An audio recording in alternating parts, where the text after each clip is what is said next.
dia mbola falitantaraka aminao indray izay avy ety amin'ny sampana fampahafantarana mety ho tetry ny andro amin'izao alina izao manolotra ny arahaba sy ny firariantsoa ho antsika tsirairay any atokantrano any ary asiany ampanajana ihany koa ianao anaraka anay hatramin'ny farany. Raha hitantsika amin'ny sary izao dia misy an'ity rindrin-drahona ity ato atsimon'ny Madagasikara izay mamaritra mety ho tetry ny andro any amin'iny tapany atsimon'ny Madagasikara iny. Ampitandremina ihany koa isika mpampiasa ny ranomasina sy mpanjona ny ranomasina aloha any amin'iny tapany atsimon'ny Madagasikara iny fa misy ny rivotra mahery misy ihany koa ny onja vaventy. Amin'ny talata ho avy izao kosa ny vinavinaina isy fiantraikany amintsika ny tsiko ny alizay eto Madagasikara. Raha marimarina kokoa dia azorana malefaka any amin'iny morontsiraka atsinana Madagasikara iny. Eto amin'ny fatriny avoata moa dia saika andrahoana ny andro ary mety azo herika indraindray. Fa zay ny toetr'andro amin'ny talata fa ny rapitso aloha ndao ho jerentsika antsary. Azorana tandrifondraona manodidina ny manoro fatrovato vavito vinany ary any afarafangana any. Ny eto amin'ny fatry ny afovoatany kosa toy ny aty amin'ny fatra loatra mangoro Vanalamanga Itasy Vakina Karatra ary Moromania sy Otomatsiatra iny dia isan'ny zavotany ny voamaraina fa isava ihany zany ary balika tanteraka mihitsy ingaby masoandro. Any amin'ny manodidina ny Boeny sy Bongolaviny torak'izay ihany koa aty amin'ny fatra varatra sinana Madagasikara iny moa dia saika andrahoana vitsy ny andro.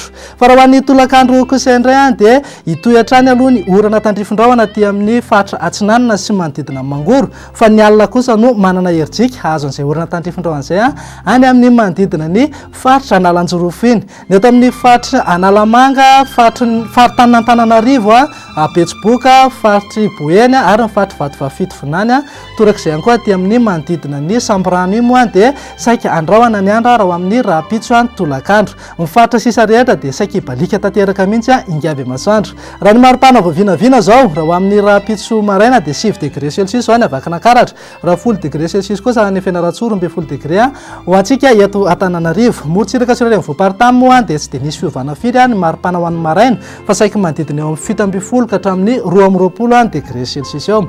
Fa raha ho an'ny tolakandro kosa indray dia nahitana fiakarany aloha any amin'iny morontsiraka ndefa ny Madagasikara iny ka dia mila miomana zany isika mpiala sasatra sy tsika ponina any amin'iny morontsiraka ndefa iny fa dia mety ananky hatrany amin'ny 4-30 degré celsius mihitsy ny maripana toy ny any Morondava manodidina Besalamy sy Maintirano iny fatry Boeny ary aty Maheva tanàna aty. Ny eto amin'ny fatry ny afovoatany kosa dia somary nahitana fidinany kely 2-20 ka hatramin'ny 3-20 degré celsius. Morontsiraka atsinanana moa dia manodidina eo amin'ny 5-20 ka hatramin'ny 30 degré celsius eo ny maripana.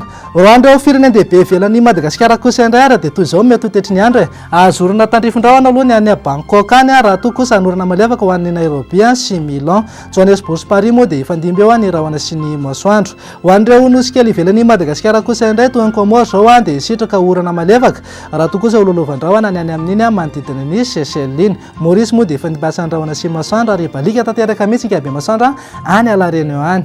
Dia zay ihany koa no azo natolotra tamin'ny teny ity tompoko lasy tompoko vava fa misaotra anao nanaraka anay hatramin'ny farany. Isaorana ihany koa ny teknisianina sy mipikirakira rehetra nahatonga ny sary sy ny feo tany amintsika tsirairay tany fa dia mametraka ny veloma mandrapitafy ho amin'ny manaraka indray tompoko lasy tompoko vavy. Veloma tompoko.